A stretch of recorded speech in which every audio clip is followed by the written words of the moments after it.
When corporate deals threaten American jobs, who's really protecting workers and consumers? Senator Booker demands answers, and the truth may surprise you. Quick questions. Mr. Anderson, just really quickly, we talked a little bit earlier, you did, about the joint venture with Viva Aerobus, Mexican-based low-cost carrier. The proposed deal, which was reviewed this past April, has faced opposition from labor unions, including the Teamsters, which represent 1,400 Allegiant pilots through Teamsters Local 2118. They're concerned, understandably, that this partnership could lead to U.S. jobs being outsourced to Mexican crews that are undercutting their wages. And so, Mr. Anderson, is Allegiant still pursuing this deal? And if so, can you provide us any assurances that American jobs will be secured? And then do you really commit here that American pilots will not face job losses if the deal is successful? Thank you, Senator Booker, for the very important question. We are continuing to pursue this deal. We believe that through this joint venture, we will grow jobs, including pilot jobs at Allegiant for American pilots, and we will commit to that. Within our application, I believe that is laid out as well. I appreciate it. I'm hoping we can have more of a dialogue on this as this goes forward. Is that okay? We would welcome that. Thank you very much. Mr. McGee, my penultimate question goes to you. Could you just be a little bit more specific, because I actually think we can get bipartisan support on this, about what the Trump administration is doing when it comes to rolling back these efforts of the previous administration and what the specific impact it will have on Americans from all across our country? Absolutely. Thank you, Senator. I'm happy to do that. The bottom line is we don't yet know, because the Trump administration is asking for public comments, et cetera, as part of the rulemaking process. But just the mere fact that these would even be put on the chopping block is extremely disturbing. As you know, we had a very successful FAA reauthorization last year. It was bipartisan support. It was both houses. It was both parties. And we got protections that we had never seen before, including, for the first time, automatic cash refunds. And yet on the DOT list are things like fee transparency, on compensation, on all kinds of things. And so we don't yet know, but it is not a good sign that they're even asked to consider this. It's part of their larger deregulatory effort. And it's just heartbreaking to think what travel will be like. We are talking about not being able to know the full price of your fare. We are talking about not being compensated when there are disruptive flight delays and lengthy flight delays and flight cancellations. As I keep saying, the contracts are written by and for the airlines.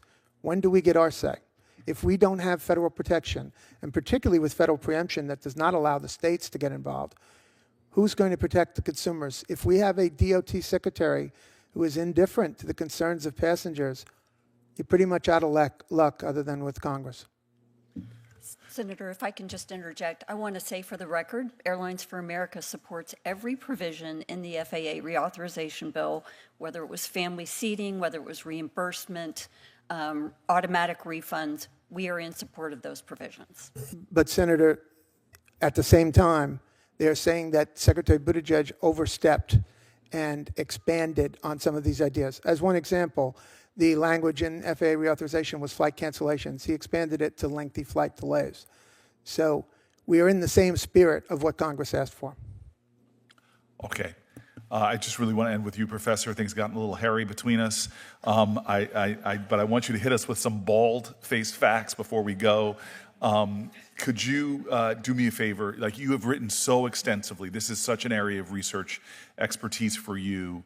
If you were advising this committee, and you have some great ideas, I just don't know to the realm of what they're possible, but you can see that this is a committee that has a lot of bipartisan feelings about our airlines. If you wanted to give us as a takeaway some specific achievable advice perhaps in this Congress of what this committee can do together around these issues of airline concentration, what would you say? Well, thank you, Senator. Let me pick a few very specific topics for you. One is, I think, gate competition and hub concentration. And I think we've heard a lot about that today, and there's room for action on that. And I think Senator Hawley and Senator Warren's bill on this would go a great deal in that direction. Second, on the passenger side, the one that you opened with, which is I think seat sizes are a thing that people find extremely frustrating all around the country. And I think setting a minimum floor could be a helpful step forward for passengers.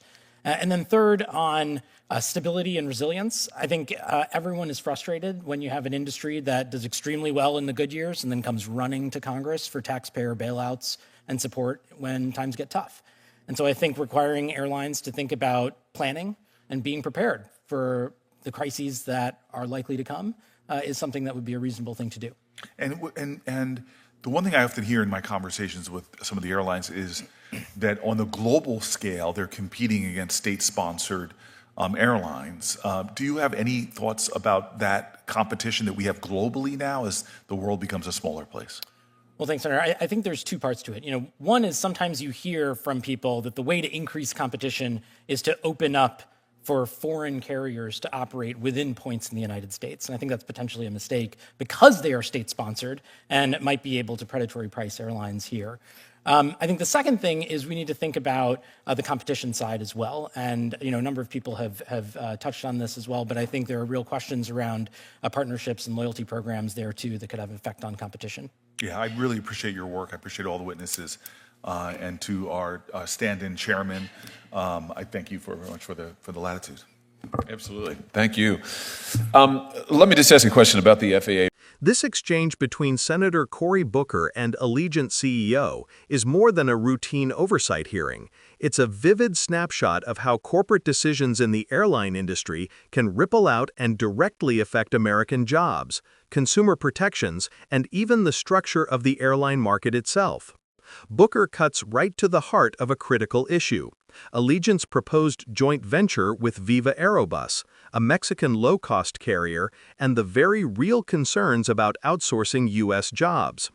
Representing 1,400 Allegiant pilots through Teamsters Local 2118, the union warns that Mexican crews could undercut American wages, a scenario that is understandably alarming for workers who've devoted their careers to flying and safety in the skies.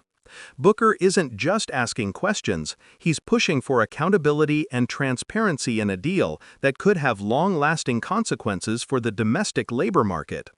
When he presses CEO Mr. Anderson on whether American pilots are truly protected under this deal, the responses are careful but non-committal, highlighting a tension that often exists between corporate growth strategies and workforce security. This isn't just a matter of internal company policy, it's about the government's role in ensuring that international partnerships do not erode American employment standards or labor protections.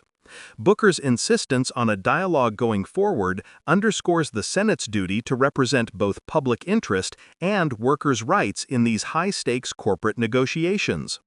Booker then turns to the broader regulatory environment, questioning how the Trump administration's deregulatory efforts could further impact American consumers. The discussion ranges from the rollback of protections established in bipartisan FAA reauthorization to fee transparency, automatic refunds, and passenger rights during flight delays and cancellations. Experts on the panel caution that without these safeguards, travelers are left vulnerable, at the mercy of airlines that write their contracts in ways that prioritize corporate interests over public protections. One of the most illuminating moments comes when Booker solicits concrete, actionable advice from a transportation policy expert. The suggestions are practical yet revealing, addressing gate competition and hub concentration, setting minimum standards for seat sizes, and requiring airlines to build resilience into their operational planning. Each recommendation reflects a delicate balance, ensuring safety and fairness for passengers while maintaining competitiveness in an increasingly global market. He also highlights the challenges posed by foreign state-sponsored airlines and how they could distort competition in ways that disadvantage U.S. carriers. Throughout the hearing, Booker's approach is meticulous and bipartisan. He recognizes the economic pressures airlines face, but refuses to let that overshadow the potential risks to American jobs, consumer rights, and competitive fairness. This exchange is a masterclass in oversight, showing the intricate interplay between corporate decision-making, federal regulation, and the well-being of everyday Americans who rely on airlines for work, family, and travel. By the end of the discussion, the takeaway is clear. The airline industry isn't just about flights and fares. It's about protecting workers, enforcing consumer protections, and safeguarding a competitive market that benefits the public.